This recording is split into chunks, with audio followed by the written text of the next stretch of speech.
Hello everyone, welcome to this channel. I am CS Ritu. आज का video है Vedanta limited पे। आज के इस वीडियो में हम वेदांता लिमिटेड से रिलेटेड 3 लेटेस्ट अपडेट के बारे में जानेंगे। पहला अपडेट जिसके बारे में हम इस वीडियो में जानेंगे वो है वेदांता की इन्वेस्टर मीट 2024। लास्ट वीक में वेदांता ने इन्वेस्टर मीट ऑर्गेनाइज करी है।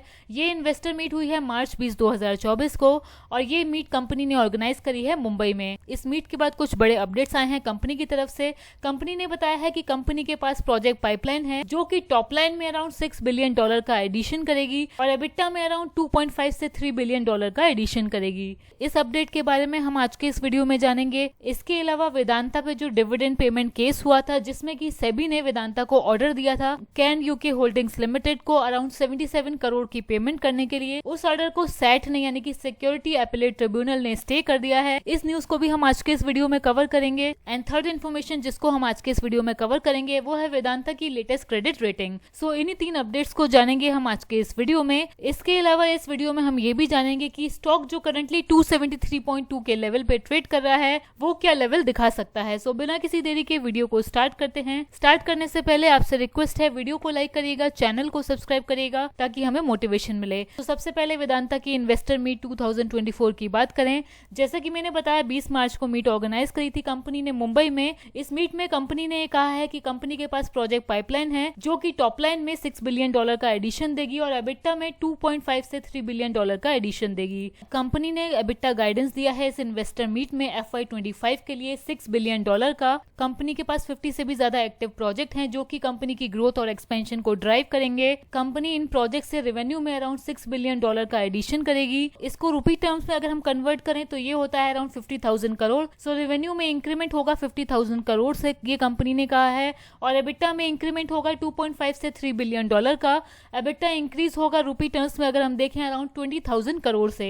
ये कंपनी के टॉप एग्जीक्यूटिव ने कहा है कंपनी की इन्वेस्टर मीट पे। कंपनी यहाँ पर इन 50 प्रोजेक्ट्स के बारे में जो कह रही है जिससे कि उसकी ग्रोथ होगी। इनमें से कुछ प्रोजेक्ट्स डिस्कवरी स्टेज पे हैं, कुछ प्रोजेक्ट्स कॉन्सेप्ट स्टेज पे हैं और कुछ प्रोजेक्ट एंड स्टेज यानी कि एग्जीक्यूशन स्टेज पे हैं। और ये वेदांता के सभी बिजनेस सेगमेंट में स्प्रेड हैं जैसे कि aluminium, zinc, base metal, steel, copper और पावर। FY25 के लिए कंपनी का एबिटा का टारगेट है $6 बिलियन का। उसके बाद कंपनी का एबिटा का टारगेट है अराउंड $7.5 बिलियन का। ये कहा है कंपनी के वाइस चेयरमैन मिस्टर नवीन अग्रवाल ने इस इन्वेस्टर मीट में। करंटली कंपनी की पोजीशन अगर हम देखें FY24 में ये एक्सपेक्टेड है कि कंपनी का रेवेन्यू $17.5 बिलियन का रहेगा। कंपनी का एबिटा FY24 में एक्सपेक्टेड है $5 बिलियन का रहेगा और कंपनी के फ्री कैश फ्लोज $2.8 बिलियन के रहेंगे। ये सभी प्रोजेक्ट्स हैं जो कंपनी एग्जीक्यूट कर रही है अपने एबिटा और अपने रेवेन्यू को इंक्रीज करने के लिए। यहाँ पर हम देख सकते हैं ये प्रोजेक्ट्स डिस्कवरी स्टेज में हैं, ये प्रोजेक्ट्स कॉन्सेप्ट स्टेज में हैं और ये प्रोजेक्ट्स एग्जीक्यूशन स्टेज में हैं। इन प्रोजेक्ट से इंक्रीमेंटल एबिटा और इंक्रीमेंटल रेवेन्यू जनरेट करने के लिए कंपनी इन्वेस्टमेंट करेगी अराउंड $6 बिलियन की, जो कि रुपी टर्म्स में होता है अराउंड 50,000 करोड़।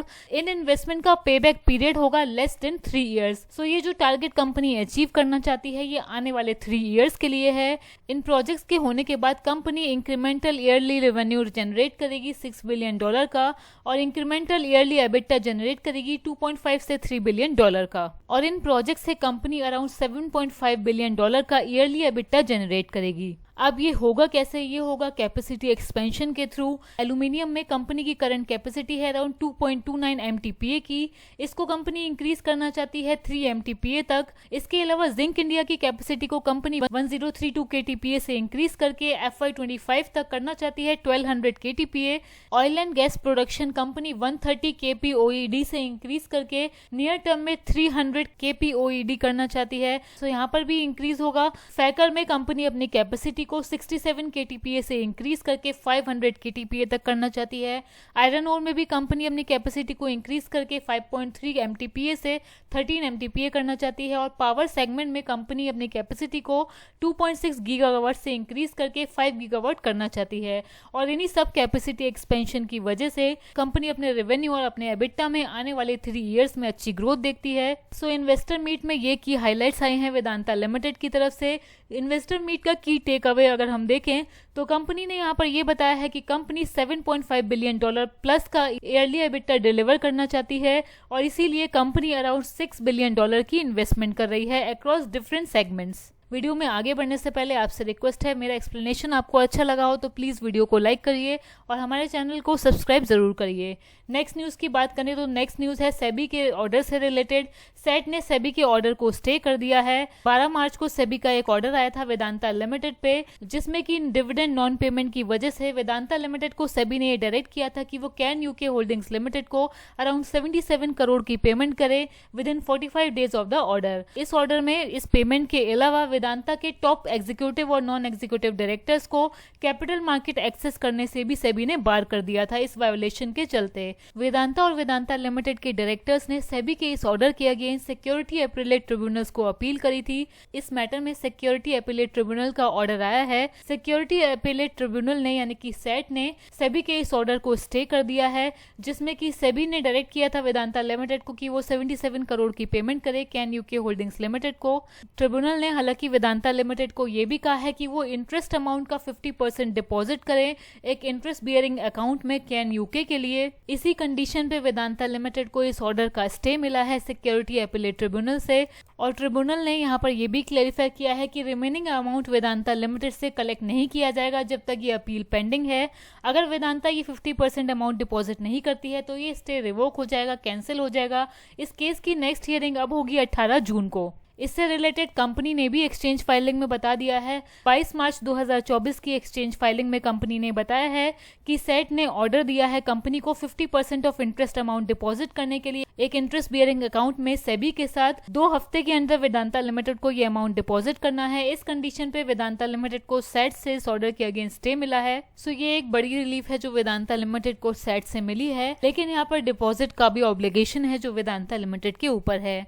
इसके अलावा वेदांता लिमिटेड की लेटेस्ट क्रेडिट रेटिंग भी आई है। ये क्रेडिट रेटिंग क्रिसिल रेटिंग्स की तरफ से आई है वेदांता लिमिटेड के लिए। यहाँ पे इस रेटिंग में टोटल बैंक लोन फैसिलिटीज जिनको रेट किया गया है वो है अराउंड 56,263.5 करोड़ की। लॉन्ग टर्म रेटिंग है वेदांता के इंस्ट्रूमेंट्स के लिए क्रिसिल ए नेगेटिव / वॉच डेवलपिंग और शॉर्ट टर्म रेटिंग है क्रिसिल A1+ / वॉच डेवलपिंग। इसको अगर हम डिटेल में समझे तो यहाँ पर फंड बेस्ड फैसिलिटीज जो कि लॉन्ग टर्म है 34,953.5 करोड़ की, उनकी रेटिंग आई थी जनवरी में। उनकी रेटिंग थी CRISIL A negative / watch developing. Current rating जो आई है वेदांता लिमिटेड के लॉन्ग टर्म के इंस्ट्रूमेंट्स के लिए वो भी सेम है क्रिसिल A / वॉच नेगेटिव। इसके अलावा नॉन फंड बेस्ड फैसिलिटीज जो कि शॉर्ट टर्म भी हैं और लॉन्ग टर्म भी हैं 21,310 करोड़ की, उनकी रेटिंग पहले थी क्रिसिल A1+ / वॉच डेवलपिंग और लॉन्ग टर्म के लिए रेटिंग थी CRISIL A negative / watch developing.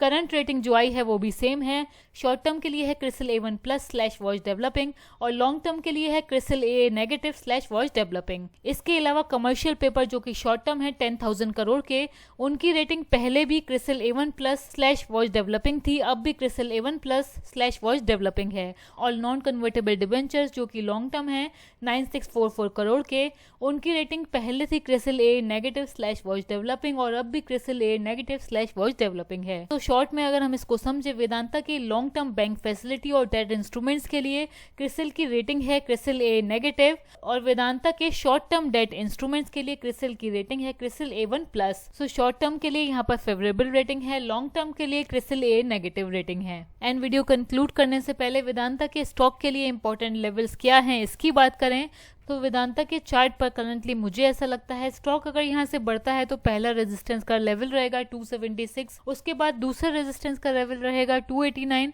और स्टॉक अगर फिर से करेक्शन दिखाता है तो 260 पहला सपोर्ट रहेगा और दूसरा सपोर्ट मेरे व्यू के हिसाब से रहेगा स्टॉक के लिए 249 रुपीज़ का।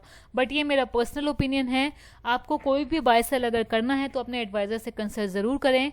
आपका क्या व्यू है, वेदांता का स्टॉक क्या लेवल दिखा सकता है, कमेंट करके अपना ओपिनियन जरूर बताइए।